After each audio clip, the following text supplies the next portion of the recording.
Hello, good morning mga kabisnes. So ito, nag-brining tayo sa ating fried chicken.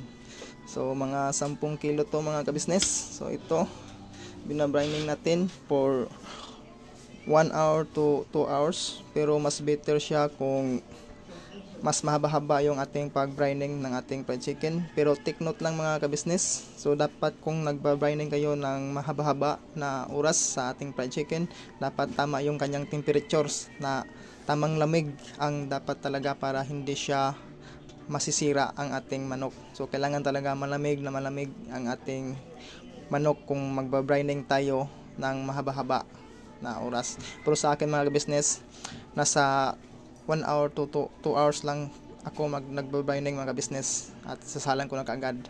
Pero masarap pa rin naman. Pero mas bitter talaga pag mabahaba ang oras sa pag-brining. So yan mga business. At andito yung ating backbones. So ito yung ating mga backbones at saka yung skin. At ito yung ating tira kahapon. So medyo frozen pa siya, matigas siya. Pero huwag kayong mag-alala mga business. Maya-maya matutunaw na yan, ma-defrost na yan mga business. Yan. So ito ang ating mga panimpla. Ito ang aking chili powder sa chicken, fried chicken spicy. Ito ang ating gamit na chili powder. At saka meron tayong doon sa tindahan, yung ating cayenne at saka nutmegs. At ito ang ating onion powder at saka garlic powder. Ito yung ating panimpla, paminta, bitsin at saka asin. So ayan, medyo konti na lang. So yun, at ito ang ating measurement sa ating pagpanimpla. Ito, dapat meron kayo ganito mga business para stable ang inyong lasa sa inyong manok, para hindi siya minsan maalat, minsan matabang. So dapat stable ang ating lasa sa ating fried chicken para hindi yung ating customer. At ito ang ating timbangan. So dapat meron tayong timbangan para masusukat natin kung gaano karami ang ating manok na titimplahan, ating i-brining.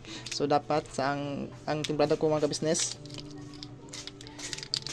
1 kilo na manok, 1 kilong manok is 1 cup din nga tubig sa ating pag-brining. At ito sa mga measurement ko, 1 teaspoon at saka 1 tablespoon na asin, at 1 tablespoon na asin sa 1 kilo, at 1 teaspoon sa mga powders, itong onion at garlic. At saka kung gumamit kayo ng chili powder para sa ating spicy chicken, so 1 tablespoon ang ating nilagay dito na chili powder sa 1 kilo para manghang talaga. So yun, ba? Ito, piniplex ko lang mga business ang ating mga ngayong umaga, yung pag-brining ko at saka yung pag-measure ko sa ating fried chicken. So yun mga business, thank you for watching and God bless ating lahat.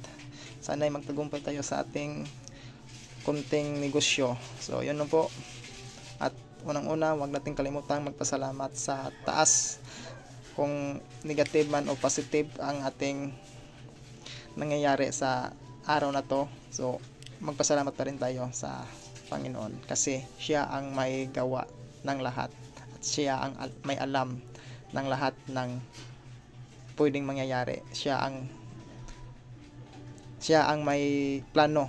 Siya ang nakakaalam sa plano niya kung ano ang pwede niyang gawin niya sa atin in the future. So yun na po. Thank you for watching and God bless sa ating lahat.